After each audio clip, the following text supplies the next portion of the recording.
Getting up, getting your day started, getting the kids out the door to get to school. It's another weird spring day. Jackets in the morning, and then you're peeling off all those layers and you just want shorts and a t-shirt, the California uniform, right, for the afternoon. High pressure in control took us to 80 on Monday, 84 yesterday, the warmest days we've had since before Halloween.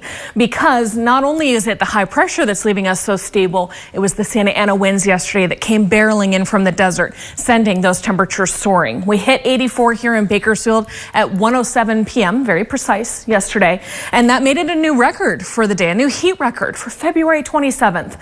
The winds continue today as that system is moving on shore. That's why we have some high clouds, and we had a beautiful sunset last night, great sunrise this morning. You see on the radar a couple spots of green. Because of these dry Santa Ana winds, we're really evaporating all of that moisture. I think a 10% chance of showers in our desert and mountain communities is the best we can get today. The real story is the warmth and the winds, and you see right over Frazier Park, the fastest of those winds are picking up, coming up from the south, because this low pressure system has that counterclockwise rotation. So as that comes up, it's going to funnel through the grapevine and fan out on the valley floor. I don't think we have a chance of blowing dust like we saw yesterday, but if we did, it would be towards the south end of the valley.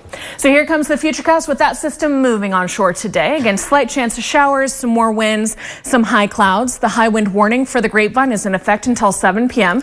and then it's out of here by tomorrow. The next system is right on its heels. That one is cooler and it has more rain. It's coming down from the north. So you see it'll dig in cooler air, some snow chances, some rain. I think there's enough instability out there. We also have the chance of some thunderstorms on Sunday afternoon.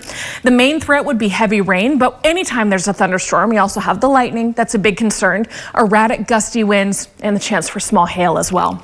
Monday, that system is slowly moving out. So then we're dry, kind of in between storms on Tuesday, but there's still some cloud cover. And then here comes storm number 3. This one looking wetter than storms number 1 and 2. So in total, what could we get? Maybe a quarter inch in total on all of this.